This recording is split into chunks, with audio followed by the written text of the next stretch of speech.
আজকে মাছের ডিম দিয়ে করলা দিয়ে ভাজি করা দেখাবো। আমি চুলায় একটা প্যান বসিয়ে দিলাম, সেখানে কিছু পেঁয়াজ কুচি দিয়ে দিলাম, দিয়ে দিচ্ছি পরিমাণ মতো তৈল। এটাতে তৈল একটু বেশিই লাগবে।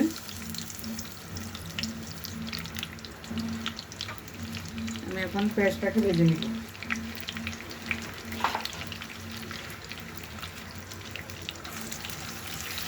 পেঁয়াজটাকে ভেজে নিচ্ছি।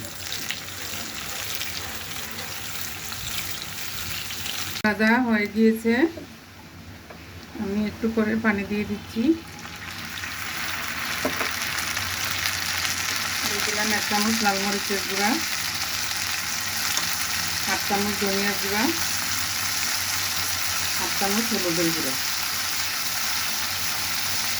1/4 চামচ জিরার গুঁড়া, দিয়ে দিলাম আদা বাটা, রসুন বাটা,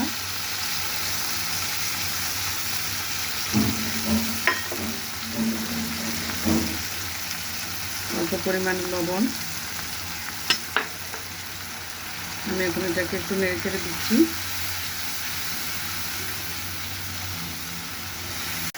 মশলা কষানো হয়ে গিয়েছে।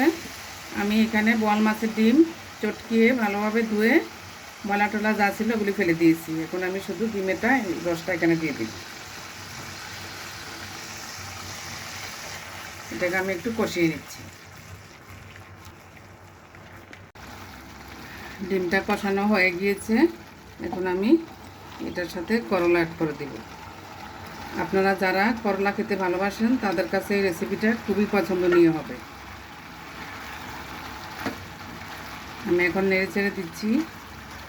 নেড়ে চেড়ে 5 মিনিটের জন্য ঢাকনা দিয়ে ঢেকে দিব।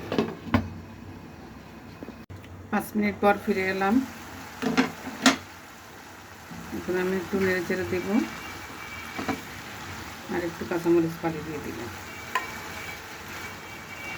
করলা প্রায় সিদ্ধ হয়ে যাচ্ছে।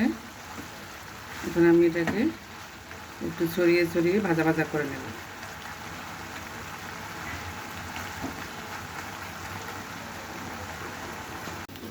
আমি এটাকে নেড়ে চেড়ে একদম লাল লাল করে ভেজে নিয়েছি, প্রায় হয়ে গিয়েছে।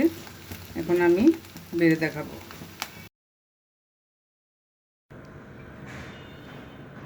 সার্ভ করার জন্য একদম রেডি হয়ে গিয়েছে আমাদের করলা মাছের ডিম। যদি রান্নাটি ভালো লেগে থাকে আমার চ্যানেলটিকে একটি সাবস্ক্রাইব করে দেবেন এবং শেয়ার করে অন্যকে দেখিয়ে দেওয়ার সুযোগ করে দেবেন।